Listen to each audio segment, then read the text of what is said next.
నమస్కారం వార్తలకు స్వాగతం ముందుగా ముఖ్యాంశాలు 64 మంది లబ్ధిదారులకు 45.74 లక్షల సీఎం సహాయ నిధి అందజేత 5 ఏళ్లలో నగిరి నియోజకవర్గంలోని 355 మందికి 4.46 కోట్ల సహాయ నిధి ఆర్థికంగా చితికిపోయిన వారిని సీఎం సహాయ నిధి ఆదుకుంటోంది పేర్కొన్న రాష్ట్ర మంత్రి ఆర్కే రోజా ఈ నెల మార్చి 17న నిర్వహించనున్న ఏపీపీఎస్సీ గ్రూప్ 1 పరీక్ష నిర్వహణకు కట్టుదిట్టమైన ఏర్పాట్లు సంబంధిత అధికారులకు దిశానిర్దేశం చేసిన తిరుపతి జిల్లా కలెక్టర్ లక్ష్మీషా ప్రభుత్వం కక్షపూరిత చర్యలు మానుకోవాలి చిత్తూరు మాజీ ఎమ్మెల్యే సీకే బాబుకు 2+2 భద్రతా సిబ్బందులను తొలగించడం అన్యాయం ఆవేదన వ్యక్తం చేసిన సీకే లావణ్య వార్తల్లోని వివరాలు అనారోగ్యం పాలై ఆర్థికంగా చితికిపోయిన కుటుంబాలను సీఎం సహాయ నిధి ఆదుకుంటోందని రాష్ట్ర పర్యాటక శాఖ మంత్రి ఆర్కే రోజా అన్నారు శనివారం తన నివాస కార్యాలయం వద్ద 64 మందికి 45.74 లక్షల సీఎం సహాయ నిధి చెక్కులను ఆమె అందజేశారు ఈ సందర్భంగా ఆమె మాట్లాడుతూ ప్రమాదాలతోనూ ఆరోగ్య పరిస్థితుల కారణంగానూ బానిపబడిన కుటుంబాలకు అండగా నిలుస్తూ వారిని ఆదుకుంటున్నామని అన్నారు ప్రజల కష్టాలను అర్థం చేసుకుని వారిని ఆదుకోవటమే ప్రధాన లక్ష్యంగా ప్రభుత్వం ముందుకు సాగుతోందన్నారు ఆరోగ్యపరమైన సమస్యలతో పలు ఇబ్బందులు పడేవారికి సీఎం సహాయ నిధి ఆపన్నహస్తంలా నిలుస్తోందన్నారు నియోజకవర్గ ప్రజలు తనను ఆదరించి 2 సార్లు గెలిపించారని అందుకే ప్రతి ఒక్కరికి తన కుటుంబ సభ్యులుగా భావిస్తూ వారికి అండగా నిలబడుతున్నానని అన్నారు నియోజకవర్గంలో 355 మందికి 4.46 కోట్లు సీఎం సహాయ నిధి ద్వారా అందించి ఆదుకోవడం జరిగిందన్నారు ఆరోగ్యశ్రీ పథకంలోనూ పరిమితిని 5 లక్షల నుంచి 25 లక్షలకు పెంచి ప్రభుత్వం ఉచిత వైద్య సేవలను అందిస్తోందన్నారు మన రాష్ట్రంతో పాటు హైదరాబాద్ చెన్నై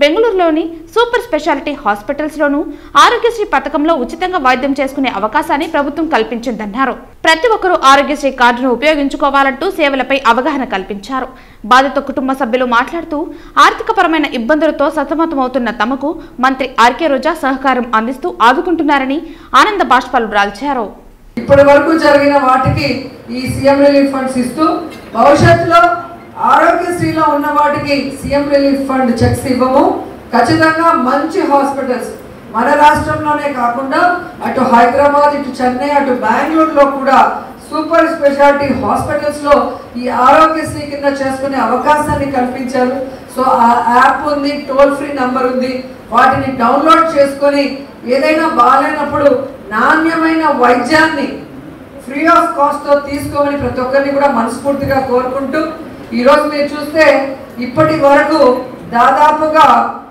355 ఫైల్స్కి 4,45,63,000 రూపాయలని ఈరోజు నగిరిలో ఉన్న నా ప్రజల కోసం నేను తీసుకొచ్చానని గర్వంగా చెప్పగలను సీఎం రిలీఫ్ ఫండ్ అనేది ఒక పెద్ద ప్రాసెస్ మీరు ఇచ్చే బిల్స్ అన్నిటికీ మేము వెరిఫై చేసుకొని ఒక లెటర్ని యాడ్ చేసి దాన్ని ఇక్కడి నుంచి విజయవాడకి తీసుకువెళ్ళి అక్కడ ఆఫీస్లో సబ్మిట్ చేసి మళ్ళీ వాళ్ళు ఎంక్వైరీ చేసినప్పుడు ఏదైనా పేపర్స్ మిస్ అయినా లేదా చెప్పే ఇన్ఫర్మేషన్ ఏదైనా కన్ఫ్యూజ్గా ఉన్నా ఆ చెక్స్ రావడం కష్టమవుతుంది వాటిని మళ్ళీ సీఎం దృష్టికి తీసుకెళ్ళి దాని జెన్యూనిటీ ఎంతవరకు ఉంది అది పేదవాడు వాడికి ఎంత అవసరం అనేది తెలియజేసుకొని మళ్ళీ అన్న సంతకంతో అవన్నీ కూడా మీకు వచ్చే విధంగా ప్రతిసారి కూడా నేనే వెళ్ళి పర్సూ చేసి చేసుకురావడం అనేది మీరు గమనించాలి ఈ నెల మార్చి 17వ తేదీన నిర్వహించనున్న ఏపీపీఎస్సీ గ్రూప్ 1 పరీక్ష కోసం పగడ్బందీగా ఏర్పాట్లు ఉండాలని పరీక్ష నిర్వహణకు సీసీ కెమెరాల పర్యవేక్షణ ఉంటుందని ఎలాంటి మాల్ ప్రాక్టీస్కు తావు ఉండరాదని తిరుపతి జిల్లా కలెక్టర్ లక్ష్మీషా అన్నారు శుక్రవారం ఉదయం స్థానిక కలెక్టరేట్ వీడియో కాన్ఫరెన్స్ హాల్ నందు ఈ నెల మార్చి 17న ఆదివారం జిల్లాలో జరగనున్న గ్రూప్ 1 పరీక్షల నిర్వహణపై చీఫ్ సూపరింటెండెంట్లు లైజన్ అధికారులు సంబంధిత అధికారులతో సమావేశం నిర్వహించి దిశానిర్దేశం చేశారు ఈ సందర్భంగా కలెక్టర్ మాట్లాడుతూ గ్రూప్ 1 పరీక్షలు ఉదయం 10 గంటల నుంచి మధ్యాహ్నం 12 గంటల వరకు పేపర్ 1 మధ్యాహ్నం 2 గంటల నుండి సాయంత్రం 4 గంటల వరకు పేపర్ 2 పరీక్షలు జరుగుతాయని తెలిపారు పేపర్ 1 పరీక్ష కొరకు ఉదయం 9 గంటల నుంచి 9:45 వరకు పేపర్ 2 పరీక్ష కొరకు మధ్యాహ్నం 1 గంట నుండి 1:45 వరకు మాత్రమే అభ్యర్థులను పరీక్షా కేంద్రంలోకి అనుమతి ఉంటుందని కావున అభ్యర్థులు పరీక్షా కేంద్రానికి సకాలంలో చేరుకోవాలని అన్నారు పరీక్ష ఆబ్జెక్టివ్ టైప్లో ఉంటుందని పబ్లిక్ సర్వీస్ కమిషన్ ఆదేశాల మేరకు సీసీ కెమెరాల పర్యవేక్షణలో ఈ పరీక్షలు నిర్వహించబడుతుందని అన్నారు గ్రూప్ 1 పరీక్షల నిర్వహణకు తిరుపతి పట్టణ రూరల్ పరిధిలో 16 పరీక్షా కేంద్రాలు ఏర్పాటు చేయడం జరిగిందని 9377 మంది అభ్యర్థులు పరీక్షలకు హాజరు కానున్నారని 16 మంది లైజన్ ఆఫీసర్లను ఏర్పాటు చేయడం జరిగిందని తెలిపారు. అభ్యర్థులు పరీక్షా కేంద్రానికి హాల్ టికెట్ మరియు ప్రభుత్వం జారీ చేసిన ఏదైనా గుర్తింపు card, Aadhaar, driving licence, voter ID card మొదలైనవి తీసుకురావాలన్నారు. గర్భిణులకు విభిన్న ప్రతిభావంతులైన అందులకు గ్రౌండ్ ఫ్లోర్ నందు పరీక్ష రాసేలా చర్యలు తీసుకోవాలని సూచించారు. పరీక్షా కేంద్రాల వద్ద తగినంత పోలీసు బందోబస్తు కల్పించాలని, పరీక్షా కేంద్రాల వద్ద 144 సెక్షన్ అమలులో ఉంటుందన్నారు.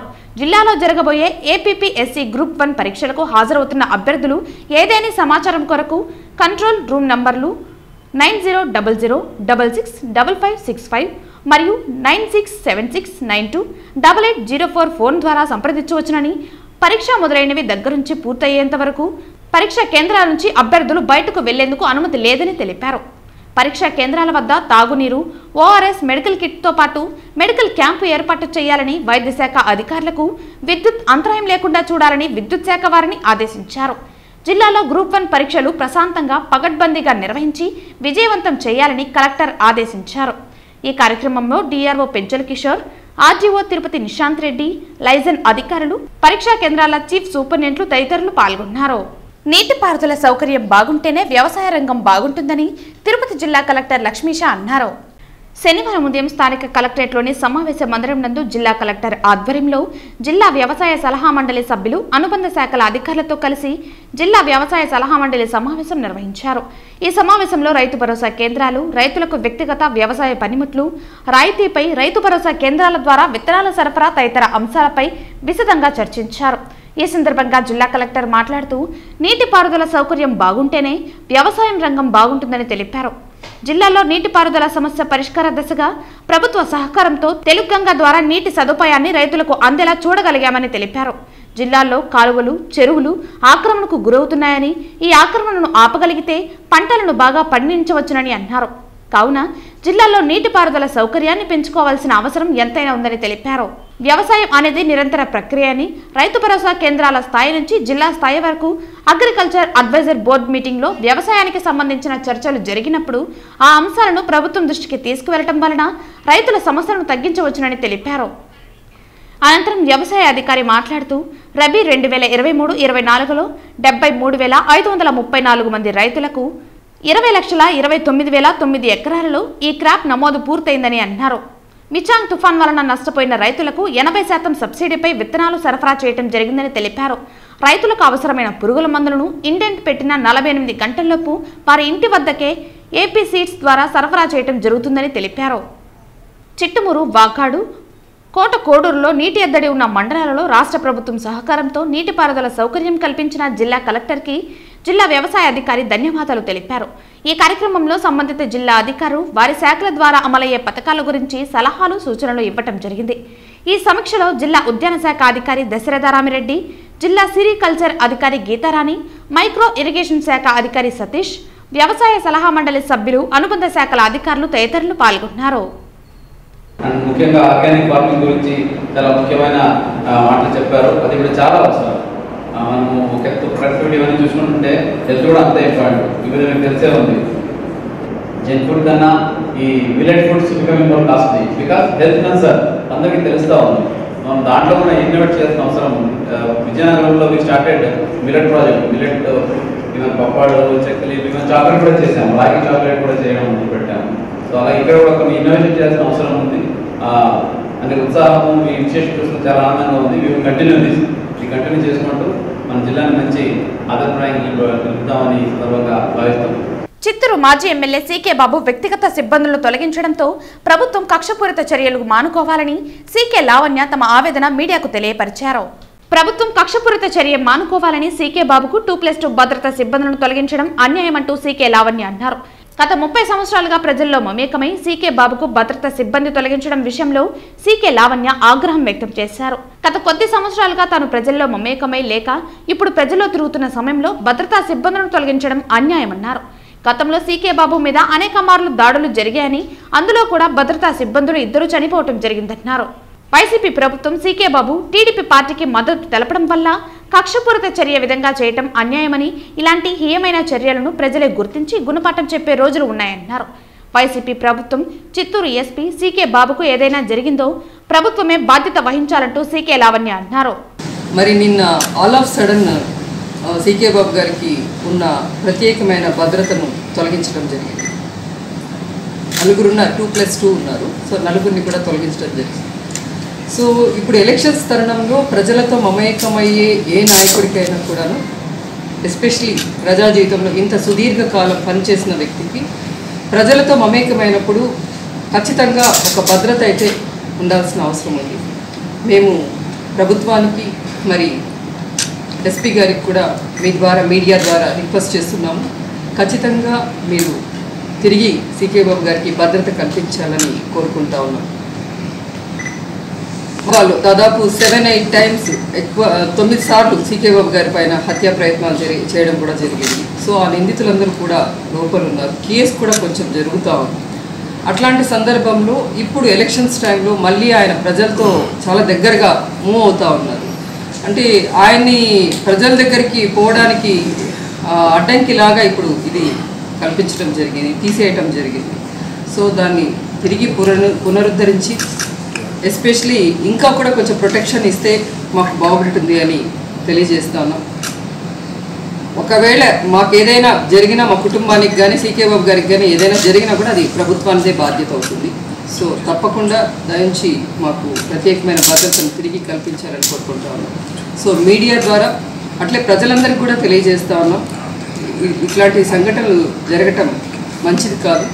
సో దీన్ని ఇమీడియట్గా పునరుద్ధరించాలని కోరుకుంటూ సెలవు తీసుకుంటాం.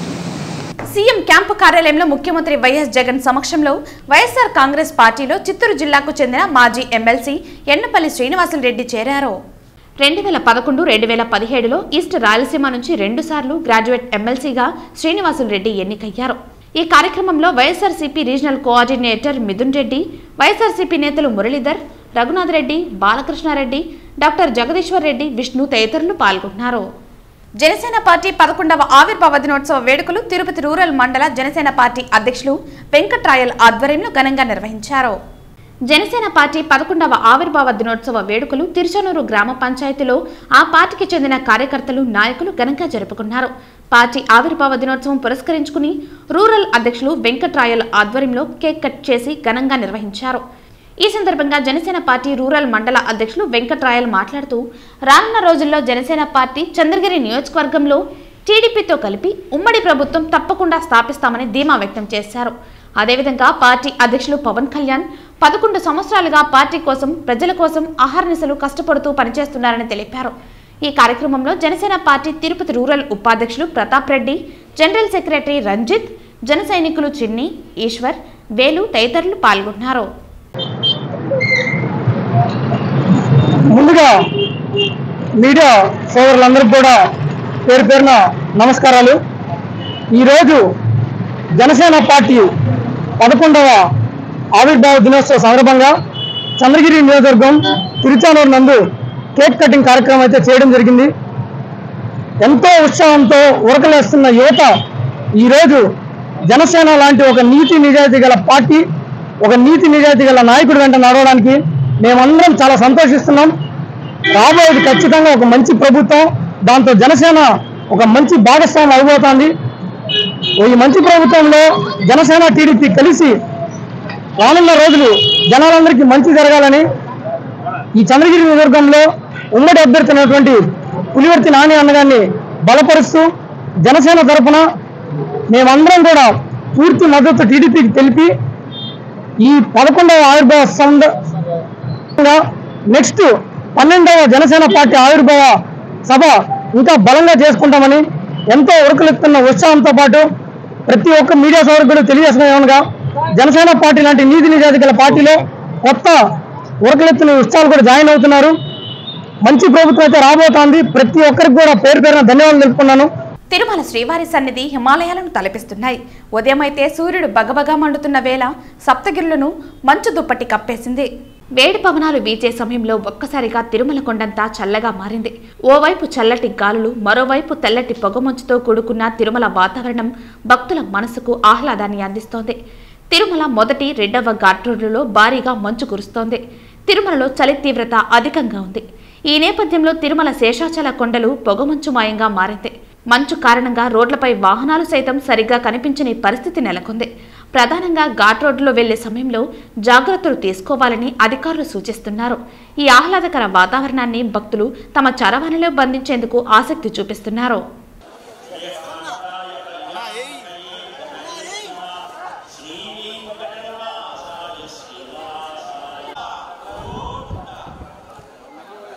తిరుమల శ్రీవారిని ఇవాళ పలువురు ప్రముఖులు దర్శించుకున్నారు. శుక్రవారం ఉదయం వీఐపీ దర్శన సమయంలో తిరుమలలో స్వామివారిని దర్శించుకున్న ప్రముఖులలో central minister Kailash Chaudhary, Telangana BJP నేత Raghunandan Rao, Bigg Boss contestant Ashwini వేరువేరుగా స్వామివారి సేవలో పాల్గొని మొక్కులు తీర్చుకున్నారు. దర్శన అనంతరం రంగనాయకుల మండపంలో వేద పండితులు వేద ఆశీర్వచనం అందించగా ఆలయ అధికారులు శ్రీవారి తీర్థ ప్రసాదాలను అందజేసి పట్టు వస్త్రంతో సత్కరించారు. దర్శనం చాలా బాగా జరిగింది. చాలా రోజుల తర్వాత వస్తున్నాను. యాక్చువల్గా బిగ్ బాస్ లో ఉన్నప్పటి నుంచి అనుకుంటున్నాను రావాలి, తిరుపతికి రావాలని చాలాసార్లు అనుకున్నాను కానీ కుదరలేదు. But finally I'm here. God పిలిస్తేనే వస్తారు అని అంటారు కదా తిరుపతికి, అట్లా గాడ్ పిలిచారు. I'm here. I'm very happy. దర్శనం అయితే చాలా బాగా జరిగిందండి. So next I have 2 projects అండి లైన్అప్లో. సో 2 మెయిన్ లీడ్స్గా చేస్తున్నాను. I'm very happy. కర్ణాటక వాళ్ళు ప్రొడ్యూసర్స్ ఎవరో ఉన్నారు. సో ఆ డీటెయిల్స్ అన్నీ కూడా నేను మీకు మెల్లగా రివీల్ చేస్తాను. But yeah, I got 2 nice projects అండి. So working on that. Yeah, ఏడుకొండల వారి ఆశీస్సులతో రానున్నటువంటి పార్లమెంట్ ఎన్నికల్లో 3వసారి నరేంద్రుడు అత్యధిక మెజారిటీ స్థానాలను గెలుచుకొని 400 సంఖ్యను క్రాస్ చేసి 3వసారి ప్రధానమంత్రిగా ప్రమాణ స్వీకారం చేయబోతున్నారనడంలో ఎవరికి సందేహం అవసరం లేదు. ఉభయ తెలుగు రాష్ట్రాల్లో తెలంగాణలో 17, ఆంధ్రప్రదేశ్లో పొత్తులో భాగంగా మాకు లభించినటువంటి 6 స్థానాలకు గాను 17 + 6 23లో 21 ఎంపీ స్థానాలను గెలిచి తెలంగాణ, ఆంధ్రప్రదేశ్ 2 రాష్ట్రాల నుంచి ప్రజలు నరేంద్ర మోడీ గారు వెనకాలన్నారని నిరూపించాలని, ఆ భగవంతుని ఆ దిశగా మాకు శక్తినివ్వాలని, మెదక్ పార్లమెంట్ సభ్యునిగా పోటీ చేసే అవకాశాన్ని నాకు పార్టీ కల్పించిన తర్వాత మొదటిసారి దైవ దర్శనానికి రావడం జరిగింది. ఆ వెంకటేశ్వరి సంకల్పంతో ఖచ్చితంగా మా మనోభిష్టం నెరవేరుతుందని మెజారిటీ ఎంపీలం ఈసారి తెలంగాణ, ఆంధ్రప్రదేశ్ నుంచి నరేంద్రుడికి మద్దతుగా పార్లమెంట్లో అడుగు పెడతామనేటువంటి సంపూర్ణమైన విశ్వాసం నాకు. 17కి 17 టార్గెట్గా పెట్టుకున్నాం. బట్ వీఆర్ కాన్ఫిడెంట్ మినిమం 15 సీట్లు అయితే గెలుస్తామనేటువంటి సంపూర్ణమైనటువంటి విశ్వాసం ఉంది. తెలంగాణ ప్రజానీకం మొత్తం పార్లమెంట్ కోసం నరేంద్ర మోడీ గారే ఈ దేశాన్ని రక్షించగలుగుతాడనేటువంటి ఒక సంపూర్ణ విశ్వాసంతో ముందుకు సాగుతున్నారు. కాబట్టి తెలంగాణలో ఇతర ఏ రాజకీయ పార్టీ కూడా పార్లమెంట్ ఎన్నికల్లో మనుగడ ఉండదనేది నా అభిప్రాయం. और भगवान से यह भी प्रार्थना करते हैं कि देश में खुशहाली हो, समृद्धि हो और हर व्यक्ति खुशहाल हो और हमारा देश तरक्की करे और विकसित भारत बने और प्रधानमंत्री नरेंद्र मोदी जी के सपनों का भारत बने। तो ऐसी आज हमने तिरुपति बालाजी के सामने हमने प्रार्थना की है और निश्चित रूप से आज मैं भगवान से यही प्रार्थना करता हूँ कि हमारा देश विकसित भारत बने। శ్రీకాళహస్తి నియోజకవర్గం తెలుగుదేశం పార్టీ అభ్యర్థిగా బొజ్జల సుధీరెడ్డి పేరు ఖరారు చేయడంతో నియోజకవర్గంలో తెలుగుదేశం పార్టీ శ్రేణులు సంబరాలు నిర్వహించుకున్నారు. ఈ నేపథ్యంలో అభ్యర్థి బొజ్జల సుధీరెడ్డి మీడియాతో మాట్లాడుతూ తెలుగుదేశం పార్టీ అధినేత చంద్రబాబు నాయుడుకు కృతజ్ఞతలు తెలియజేశారు. శ్రీకాళహస్తి నియోజకవర్గంలో 75,000 ఓట్ల మెజారిటీతో నియోజకవర్గంలో గెలుపొందుతానని తెలియజేశారు. మిత్రపక్షాలైన బీజేపీ, జనసేన పార్టీ నాయకులతో తానే స్వయంగా మాట్లాడి వారి మద్దతుతో ప్రచారంలో ముందుకు పోతామని, రాష్ట్రంలో వైకాపా పార్టీ కానరాకుండా తెలుగుదేశం పార్టీ అఖండ విజయం చేకూర్చే దిశగా తాము రాష్ట్రంలో విజయ దుందుబి మోగిస్తామని తెలియజేశారు. కాగా టీడీపీ 2వ జాబితా పలు జిల్లాల్లో కలకలం రేపుతోంది. ముఖ్యంగా శ్రీకాళహస్తి ప్రజలందరికీ కూడా నేను 2 చేతులు బట్టి నమస్కరించి న్యాయాన్ని గెలిపించండి. ఏ కుటుంబం అయితే మీకు ఎల్లవేళలా ఇన్ని సంవత్సరాల నుంచి సేవ చేస్తుందో ఆ కుటుంబంలో వచ్చిన మేము అందరం కూడా నేను ప్రార్థిస్తున్నాను. మంచి మెజారిటీ ఇచ్చి ఒకసారి నాకు ఆశీర్వదించాలా. మేము చదివిన చదువు, మేము పడిన కష్టము, మా కుటుంబం మీకు చేసిన సేవలు మళ్ళా కూడా మీకు ఎల్లకాలం మేము ఉంటాం. ఇక్కడే ఉండి మీ వద్ద ఏమైతే ఉన్నాయో ఇబ్బందులు అవన్నీ కూడా తీరుస్తూ బ్రహ్మాండంగా పనిచేసి శభాష్ అని అనిపించుకుంటూ నా విజన్ నాట్ 5 years, మా విజన్ అనేది 5 ఏళ్ళు కాదు, నెక్స్ట్ 20 ఏళ్ళు ఇక్కడ చక్రం తిప్పుదాం. ఆ చక్రం తిప్పాలంటే పని చేయాలా, కష్టపడాలా, నీతిగా ఉండాలా, నిజాయితీ ఉండాలా.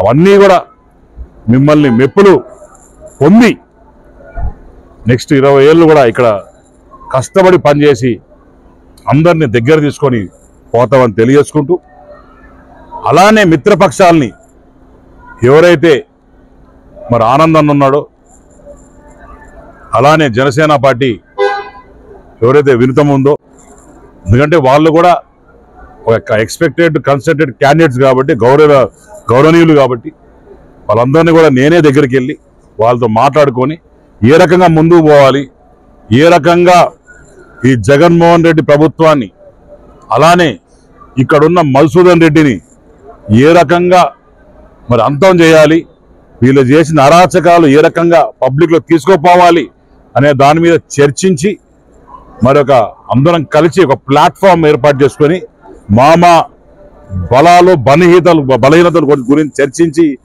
అవన్నీ కూడా ఎక్కడ ఏ రకంగా పోవాలనేది మేము కలిసి చంద్రగిరి నియోజకవర్గ పరిధిలో పలు ప్రాంతాల్లోని దేవాలయాలకు స్థానిక ఎమ్మెల్యే చెవిరెడ్డి భాస్కర్ రెడ్డి తన సొంత నిధులతో మంజూరు చేసిన మైక్ సెట్లను తనయుడు చెవిరెడ్డి హర్షిత్ రెడ్డి ఉచితంగా పంపిణీ చేశారు. తిరుపతి జిల్లా చంద్రగిరి నియోజకవర్గ పరిధిలోని అన్ని గ్రామాలలో ఉన్న దేవాలయాలకు, క్రైస్తవ మందిరాలకు, మసీదులకు స్థానిక శాసనసభ్యులు చెవిరెడ్డి భాస్కర్ రెడ్డి ఆయన సొంత నిధులతో ఉచితంగా మైక్ సెట్లు అందజేసే కార్యక్రమం చేపట్టారు. అందులో భాగంగా ఈరోజు చంద్రగిరి మండలం తొండవాడ అరుంధతి వాడలోని భజన మందిరానికి, అదేవిధంగా తొండవాడ గ్రామంలోని గ్రామ దేవతగా వెలిసిన గంగమ్మ దేవాలయానికి, చంద్రగిరి అరుణ కాలనీలోని వినాయక స్వామి దేవాలయానికి ఉచితంగా మైక్ సెట్లు పంపిణీ చేసే కార్యక్రమం జరిగింది.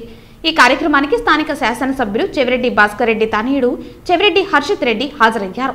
ఈ సందర్భంగా ఆయన దేవాలయాల నిర్వాహకులకు మైక్ సెట్లను అందజేశారు. ఈ సందర్భంగా ఆయన మాట్లాడుతూ, చంద్రగిరి నియోజకవర్గంలోని ప్రతి దేవాలయం వద్ద ఉదయం సాయంత్రం సమయాలలో ఆ ప్రాంత ప్రజలకు ఆధ్యాత్మిక భావన కలిగించేందుకు మైక్ సెట్లు ఎంతో దోహదపడతాయన్నారు. రానున్న ఎన్నికల్లో చంద్రగిరి నియోజకవర్గ ఎమ్మెల్యేగా పోటీ చేస్తున్న తన సోదరుడు చెవిరెడ్డి మోహిత్ రెడ్డిని ప్రజలు ఆదరించి గెలిపిస్తే నియోజకవర్గాన్ని మరింత అభివృద్ధి చేస్తామని పేర్కొన్నారు. తిరుమల శ్రీవారికి శుక్రవారం ద్విచక్ర వాహనం విరాళంగా అందింది. ఢిల్లీకి చెందిన హీరో మోటార్స్ కార్పొరేషన్ నిర్వాహకులు ఈ మేరకు 1,30,000 విలువైన హీరో ఎక్స్ట్రీమ్ 125cc ద్విచక్ర వాహనాన్ని అందజేశారు. శ్రీవారి ఆలయం ఎదుట జరిగిన కార్యక్రమంలో హీరో మోటార్స్ సంస్థ ప్రతినిధులు లక్ష్మీషా ఈ మేరకు ద్విచక్ర వాహనం తాళాలను ఆలయ డిప్యూటీ ఈవో లోకనాథంకు అందజేశారు. మేము ఈరోజు హీరో మోటార్ కార్ప్ కంపెనీ నుంచి ఈ ఎక్స్ట్రీమ్ కొత్త బండి ఎక్స్ట్రీమ్ 125R అనే కొత్త బండిని మనము లాంచ్ చేయడం జరిగింది. సో దానికి అనుగుణంగా ఈరోజు మన కంపెనీ తరపున మనము టీటీడీ బోర్డు, తిరుమల దేవస్థానం బోర్డుకి మనము ఈ యొక్క ఎక్స్ట్రీమ్ 125R వెహికల్ని మనము డొనేట్ చేయడం జరుగుతుందన్నమాట. ఈ యొక్క బండి ఒక ఆన్ రోడ్ ప్రైస్ వచ్చేసి 1,30,000 పడుతుంది. సో దీనికి బేసిక్గా ఏమంటే ఎక్స్ట్రీమ్ 125R సీసీలో మంచి పవర్ఫుల్ వెహికల్, దాంతోపాటు ABS సిస్టమ్ కూడా ఉంది. సో అందరు ప్రజలను ఏం కోరుకుంటున్నానంటే అందరిని వచ్చి టెస్ట్ రైడ్ తీసుకొని బండి కొనవలసిందిగా కోరుతున్నాను. మొదటిగా ఈ మధ్య మేము అన్ని వెహికల్స్ ఏదైతే లాంచ్ చేస్తున్నామో ఆ వెహికల్స్ అన్నిటిను మేము తిరుమల దేవస్థానానికి ఇవ్వడం ఆనవాయితీగా జరుగుతుంది. సో దానివల్ల మాకు చాలా మంచి జరుగుతుంది. సో అందుకు అనుగుణంగా ఈరోజు మేము ఈ బండి తిరుమల దేవస్థానానికి ఇవ్వడం జరుగుతుంది అనమాట. Thank you. అండ్ దీనికి కానీ కంపెనీ తరపు నుంచి zonal sales head Lakshmisha garu and zonal institution manager Vyasaraj garu, మన ఏరియా మేనేజర్ విజయకన్నన్ గారు, మన dealer owner Prithvi automobiles Prithvi garu and area sales manager Krishnagiri garu and Satyam garu ఇచ్చేయడం జరిగింది. Thank you. ఈ సంవత్సరంలో ఇది మనది 3వ బండి అండి. మొదటిగా ప్యాషన్ బండి ఇచ్చాము, దాని తర్వాత గ్లామర్ బండి ఇచ్చాము, దాని తర్వాత ఇది ఎక్స్ట్రీమ్ 125R ఇచ్చాము. ఇది 3వ బండి ఈ సంవత్సరం మనం ఇవ్వడం. ఇవాళ హీరో మోటార్ కార్ప్ తరపున నుంచి ఎక్స్ట్రీమ్ 125 అనే వాహనాన్ని శ్రీవారికి అందజేయడం జరుగుతోంది, డొనేట్ చేయడం జరుగుతుంది. హీరో మోటార్ కార్ప్ ఇప్పుడే కాదు, గత అనేక సంవత్సరాలుగా ఏ బండి లాంచ్ అయినా, ఏ కొత్త ప్రోడక్ట్ లాంచ్ అయినా వారి మొట్టమొదట ప్రోడక్ట్ని వెంకటేశ్వర స్వామికి ఇచ్చిన తర్వాతే మార్కెట్లోకి తీసుకుపోవడం జరుగుతుంది. ఎందుకంటే హీరో మోటార్ కార్ప్ వెంకటేశ్వర స్వామికి వాళ్ళకి ఎంతో సెంటిమెంట్ ఉంది. ఏ బండి వచ్చినా కూడా స్వామివారి సేవకు ఫస్ట్ ఇచ్చి దాని తర్వాత మార్కెట్లోకి వెళ్తే అది బాగా క్లిక్ అయ్యి సేల్స్ అవుతుందనే భావనతో వాళ్ళు అనేక బండ్లు ఇచ్చినారు. ఇంకా కూడా రాబో రోజుల్లో ఏ వెహికల్ వచ్చినా కూడా మొట్టమొదటి దేవుడికి ఇచ్చే ముందరికి వెళ్తాము. దీని ఆన్ రోడ్ ప్రైజ్ 1,30,000 దాకా ఉంది. దీన్ని వెంకటేశ్వర స్వామి సేవకి వాడతారు కాబట్టి మాకు కూడా ఎంతో సంతోషం. గోవిందా నారాయణ. కుప్పం ఎమ్మెల్సీ కార్యాలయంలో ఏర్పాటు చేసిన మీడియా సమావేశంలో వడ్డెర కార్పొరేషన్ డైరెక్టర్ పెద్దన్న మాట్లాడుతూ పుట్టపర్తిలో వడ్డెర కులస్తులకు ఎమ్మెల్యే టికెట్ ఇస్తామని చంద్రబాబు మోసం చేశారని పేర్కొన్నారు. కుప్పం ఎమ్మెల్సీ కార్యాలయంలో ఏర్పాటు చేసిన మీడియా సమావేశంలో వడ్డెర కార్పొరేషన్ డైరెక్టర్ పెద్దన్న మాట్లాడుతూ పుట్టపర్తిలో సుమారు 50,000 మంది వడ్డెర కులస్తులు ఉన్నారన్నారు. ఎమ్మెల్యే టికెట్ ఇస్తామని చెప్పి వడ్డెర్లను మోసం చేయటం దారుణమన్నారు. వడ్డెర కులస్తులకు పెద్దపీట వేసింది వైసీపీ పార్టీ అని, వడ్డెర కులస్తులకు పెద్దపీట వేసింది వైసీపీ పార్టీనని, వడ్డెర కులస్తులకు 1 సెంటు భూమి కూడా ఇవ్వలేదన్నారు. చంద్రబాబు పార్టీ ప్రయోజనాల కోసం వడ్డెర్లను వాడుకుని వదిలేశారని అన్నారు. కుప్పం నియోజకవర్గంలో వడ్డెర కమ్యూనిటీ భవన నిర్మాణానికి 80 సెంట్లు ఇచ్చారని అన్నారు. రాబోయే ఎన్నికల్లో వడ్డెర కులస్తులందరూ ఏకతాటిపైకి వచ్చి చంద్రబాబుకు తగిన బుద్ధి చెప్పాలన్నారు. రాబోయే ఎన్నికల్లో వడ్డెర్లందరూ వైసీపీకి ఓటు వేసి గెలిపించాలని కోరారు. ప్రతి ఒక్కరు కూడా మనకు ఇచ్చిన గంట కుప్పంలో 88 సెంట్లు భూమి ఇచ్చినాడు. అది కూడా భూమి పూజ కూడా జరిగినది. భూమి పూజ కూడా జరిగింది. ఇప్పుడు బిల్డింగ్ కూడా చిన్నగా మనకు ఇచ్చినారు. 3 కోట్ల రూపాయలు కూడా మనకు మంజూరు చేసినారు పెద్దరెడ్డి రామచంద్రన్న కూడా భరతన్న గారు. దాంట్లో ఈరోజు మన వడ్డేర్లు అనేది ఓట్లు వేసేదానికైనా పాంచాన్లుగా బతికేదానికైనా మన వడ్డేర్లు ఉండేదని చెప్పి నేను కోరుతున్నాను. అయ్యా వడ్డేర్లలో ఈ రోజు నుంచైనా కానీ బుద్ధి జ్ఞానం ఉంటే ప్రతి ఒక్కరు కూడా మీరు వెలిగించి ఈరోజు ఎట్లా చంద్రబాబు నాయుడు బుద్ధి చెప్పాలని కూడా ఈ 2024లో మీరు అందరూ బుద్ధి చెప్తే అదే మనకి జగన్మోహన్ రెడ్డి న్యాయం చేస్తారని చెప్పి మరీ కోరుతున్నాను వడ్డేర్లకంతా కూడా. ఈరోజు ప్రతి ఒక్కరు కూడా వడ్డేర్లు గుర్తించుకోండి. మీకు ప్రతి జ్ఞానము శుద్ధి ఉంటే కూడా వడ్డేర్లు కూడా ప్రతి ఒక్కరు కూడా మీసాలు తీరుతారు. కానీ మీసాలు తీరితే మీకు సుఖం లేదు. మీరు వడ్డేర్లు కానీ కరెక్ట్గా ఉంటే ఈరోజు జనాల్లో తీసుకురండా. మీరు జనాలకి ఇట్లా అన్యాయం జరిగింది చెప్పండి. మేము అందరూ కూడా చంద్రబాబు నాయుడిని అడ్డుకునే కూడా సిద్ధంగా ఉంటాము. అది లేకుండా చంద్రబాబు నాయుడు ఎందుకంటే పాంచన్లోకి తిరిగినారంటే మనకు ఏం కానీ న్యాయం జరగదు ఇంకా జరగదు మరీ జరగదు. వడ్డేర్లలో ప్రతి ఒక్కరు కూడా గుర్తించుకున్నా. రేపు చిత్తూరులో కూడా ధర్నా జరుగుతుందని చెప్తున్నారు. ప్రతి ఒక్కరు కూడా ధర్నా జరుగుతుంది. ఈరోజు వడ్డేర్లు ఇట్టించి ఇక్కడ గుర్తించుకొని మనకు న్యాయం జరిగే చోట ప్రతి ఒక్కరు కూడా మీరు తెలిపించాలని మరీ కోరుతున్నాను. జై వడ్డెర, జై వడ్డెర. తమిళనాడు రాష్ట్రం వెలగనత్తూరులో గ్రానైట్ ఫ్యాక్టరీలో పనిచేస్తూ ఉండగా ప్రమాదవశాత్తు గ్రానైట్ కట్టర్ తగిలి గిగారాం అనే వ్యక్తి తీవ్రంగా గాయపడ్డారు. ఈ నేపథ్యంలో చికిత్స నిమిత్తం కుప్పం పిఎస్ ఆసుపత్రికి గాయపడిన వ్యక్తిని తీసుకొచ్చారు. కాగా గాయపడిన వ్యక్తిని వైద్యులు ప్రమోద్ పరిశీలించారు. ఈ నేపథ్యంలో చికిత్స నిమిత్తం కుప్పం పిఎస్ ఆసుపత్రికి గాయపడిన వ్యక్తిని తీసుకొచ్చారు. కాగా గాయపడిన వ్యక్తిని వైద్యులు ప్రమోద్ పరిశీలించారు. అనంతరం కుడికాలు పాదం పూర్తిగా ఛిద్రమైందని తెలిపారు. కాలులోని కండరాలు మరియు నరాలు పూర్తిగా దెబ్బతినడంతో వ్యక్తికి ప్లాస్టిక్ సర్జరీ చేయటం జరిగిందన్నారు. సుమారు 6 గంటల పాటు శ్రమించి ప్లాస్టిక్ సర్జరీ నిర్వహించినట్లు తెలిపారు. బయట ఆసుపత్రిలో ప్లాస్టిక్ సర్జరీకి సుమారు 8 నుండి 10 లక్షలు అవుతుందని తెలిపారు. కుప్పం పిఎస్ ఆసుపత్రిలో కేవలం 1,40,000 రూపాయలతో ప్లాస్టిక్ సర్జరీ చేయటం జరిగిందన్నారు. చర్మాన్ని తొడభాగంలో స్కిన్ గ్రాఫ్ట్ చేశారు. ప్లాస్టిక్ సర్జరీ విజయవంతంగా చేసిన వైద్యులను ఆసుపత్రి మెడికల్ సూపరింటెండెంట్ సుబ్రహ్మణ్యం అభినందించారు. క్రష్ ఇంజరీ అంటే అది క్వేరీలీ వర్క్ చేసినప్పుడు ఒక రొటేటింగ్ మిషన్ కాలు లోపలికి పోయింది. అది పోయిన తర్వాత ఫూట్లు ఏమేమి మాంసఖండాలు ఎముకలు ఉంది అదన్నీ నచ్చిగుజ్జులు అయిపోయింది. అది అయిన తర్వాత పిఎస్ హాస్పిటల్గా వచ్చారు. ఇక్కడ వచ్చిన తర్వాత చూసిన తర్వాత చాలా ఎక్కువ డ్యామేజ్గా ఉండింది. అదేమంటే అప్పుడు డిసైడ్ చేసి వాళ్ళకే 2 ఆపరేషన్ ఉంది, 2 ఆప్షన్స్ ఉండింది. ఒకటి ఏమంటే కాలు కట్ చేసి తీసేయాలి. ఇంకొక ఆప్షన్ ఏమంటే కొంచెం ట్రై చేసి కొంచెం కాంప్లికేటెడ్ ఆపరేషన్ చేసి అది కాళ్ళ బతికించాలి. వాళ్ళు ఏమంతా చెప్పారు, సార్ ఎంత టైం అయితే కూడా పర్లేదు వాళ్ళు కూడా ట్రై చేస్తారు, నేను కూడా నా సైడ్ నుంచి ట్రై చేస్తే కాలు బతికించండి, ఏమంటే అది చిన్న వయసు అట్లా చెప్పిన తర్వాత వీళ్ళన్నీ డిసైడ్ చేసి ఫస్ట్ ఒక ఆపరేషన్లీ అది ఏమేమో చాలా ఫుల్ కంప్లీట్గా డెడ్ చచ్చిపోయింది. అంత కండమన్నీ తీసేసి కొన్ని రోజు కండ కొంచెం రికవరీ అవడానికి టైం ఇచ్చేసి తిరుమలలో ఆక్టోపస్ సిబ్బంది మాక్ డ్రిల్ నిర్వహించారు. గురువారం అర్ధరాత్రి శ్రీవారి ఆలయం పరిసర ప్రాంతాల్లో భక్తుల భద్రత, ఆలయ భద్రత దృష్ట్యా ఆక్టోపస్ దళాలు మాక్ డ్రిల్ చేపట్టింది. అత్యవసర పరిస్థితులు, అవాంఛనీయ ఘటనలు జరగకుండా ఎన్ఎస్జీ ఏపీ ఆక్టోపస్ బృందంతో కలిసి తిరుమల ఆలయంలో మాక్ డ్రిల్ చేపట్టారు. ఈ మాక్ డ్రిల్లో దాదాపు 40 మంది ఏపీ ఆక్టోపస్, 140 మంది ఎన్ఎస్జీ కమాండో సిబ్బంది శ్రీవారి ఆలయంలో ఏకాంత సేవ పూర్తయిన తర్వాత భక్తులు లేని సమయంలో వీరు మాక్ డ్రిల్ను నిర్వహించారు. అనుకోని సంఘటనలు ఎదురైన వెంటనే ఎలా ప్రతిఘటించాలని అనే విధంగా మాక్ డ్రిల్ నిర్వహించడం ఆనవాయితీ. అర్ధరాత్రి చేసిన మాక్ డ్రిల్లో శ్రీవారి ఆలయం లోపల నిర్వహించారు. మాక్ డ్రిల్ కి మీడియాకు సైతం అనుమతి నిరాకరించారు. ఏడాదికి ఒకసారి ఇలా మాక్ డ్రిల్ నిర్వహిస్తారు.